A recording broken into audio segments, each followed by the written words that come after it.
Hello everyone. I am here to speak about international human resource development in the country England. England is a sovereign country of United Kingdom.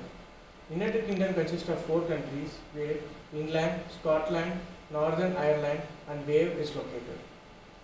England has a history of many scientists and writers were born and lived here. For example, William Shakespeare and Stephen Henry too. There are many famous universities located in England.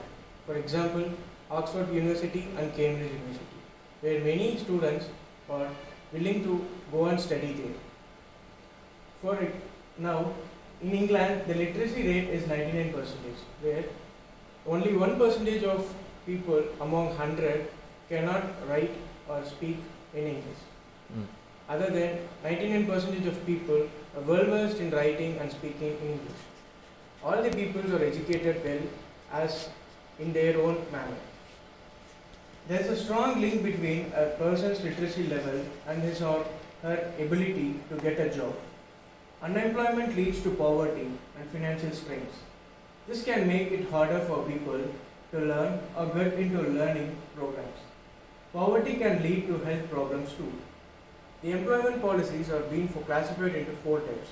They are equal opportunities, health and safety, equality and diversity, discipline or dismissal, and grievances.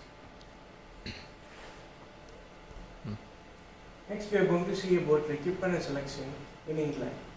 There are a large number of vacancies in England for every company. There are many people who are employed and every people are working as a freelancer in England.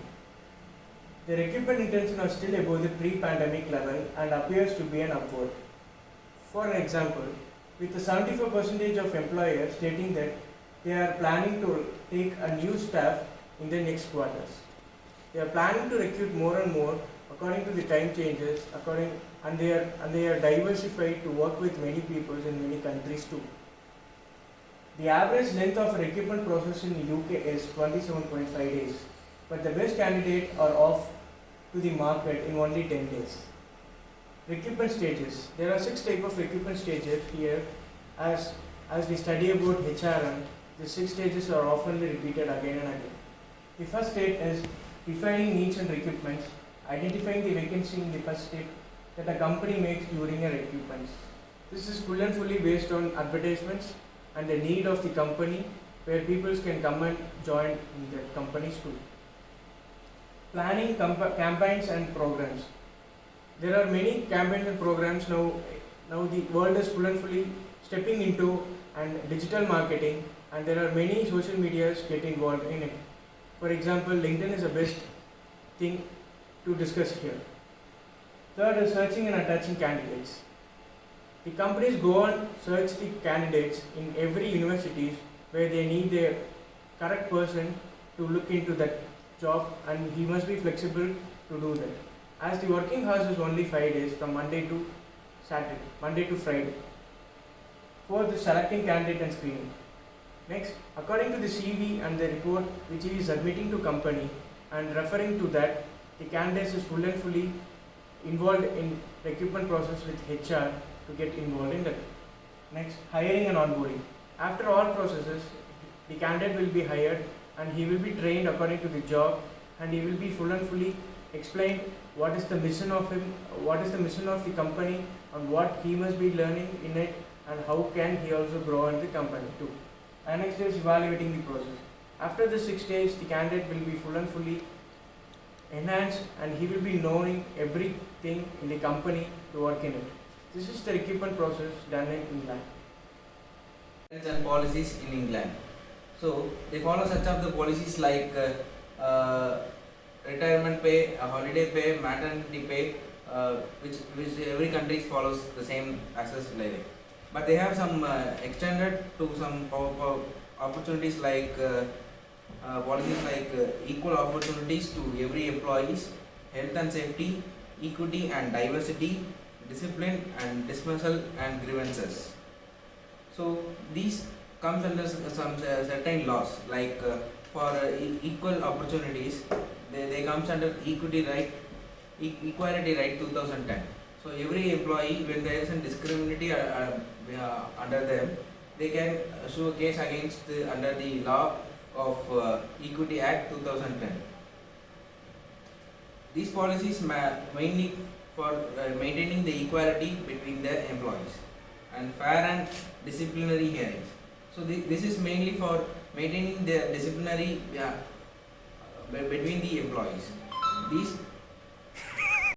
These rights comes under Fair and Disciplinary Right 1996. This is mainly to avoid the indisciplinary activities and grievances between the staffs of the organizations.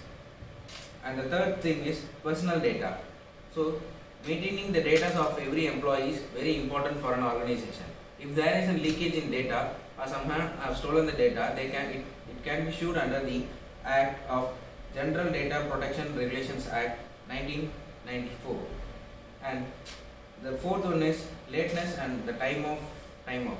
This is mainly for when the salaries is done given lately, or if there is any pending in the payment of their salary, it can be claimed under the Act, lateness and time off.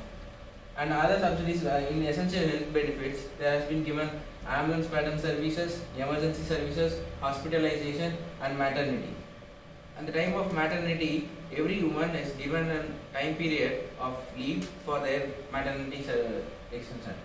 And ambulance pattern services and emergency and hospitalization and food and every kinds of facilities are given to the employees.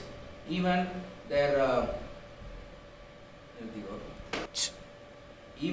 their pensions can be claimed.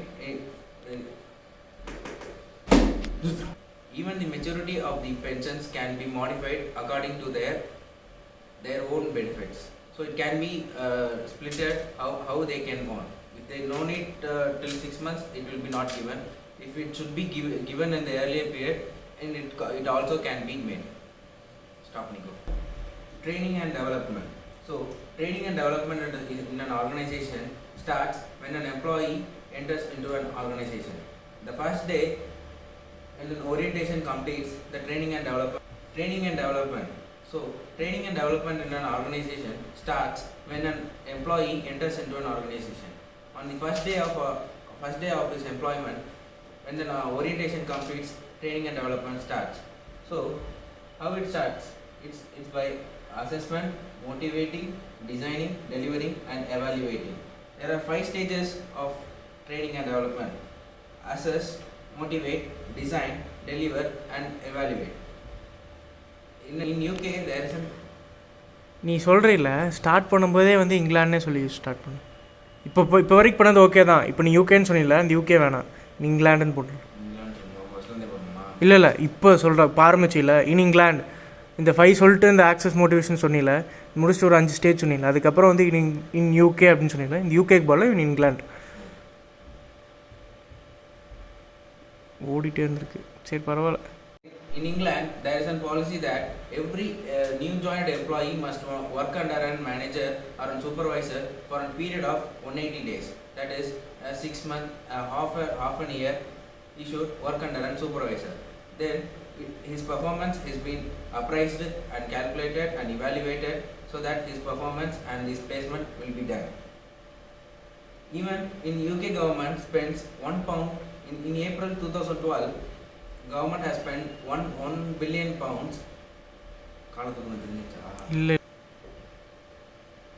Even England government has spent 1 billion pounds for the development of training and development for the age group of 18 to 24 people. So it has been spending more of this amount for training, making employment opportunities to younger people, and also for the old age people, it is giving training and development for making. Even for disabilities, there are some programs conducted by the England government to expand their opportunities in the employment opportunities for them. Financial policy. First one, compensation policy. Compensation policy means on critical UK compensation law of national minimum wages.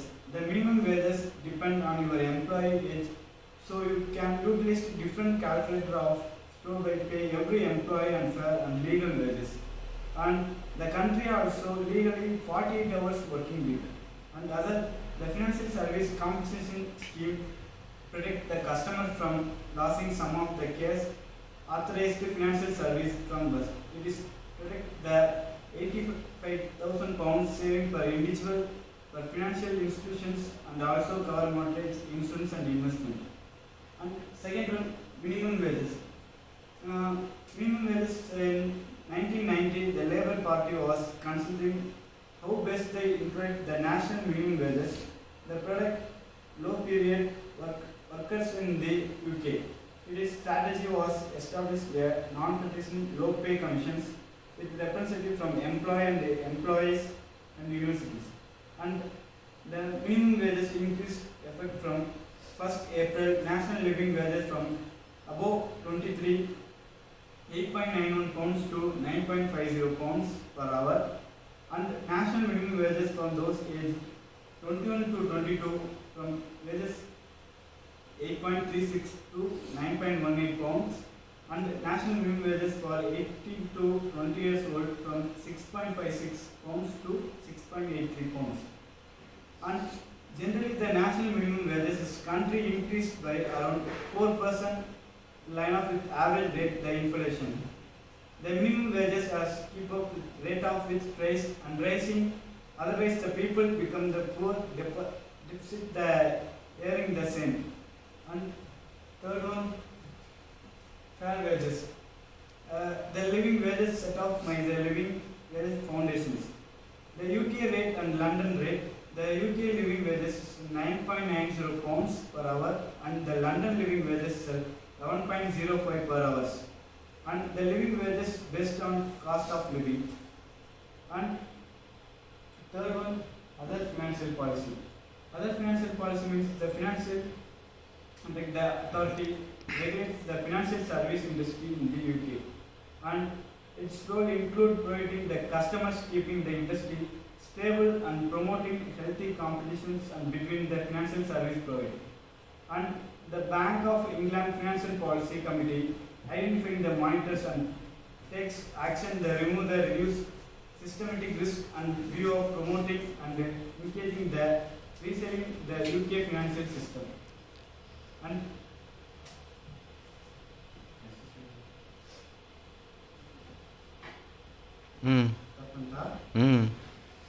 and nature of working condition. Nature of working condition means the work more than an average of 8 hours in each 24 hours period, and average out of over 17 weeks you can work more than 8 hours day of as long.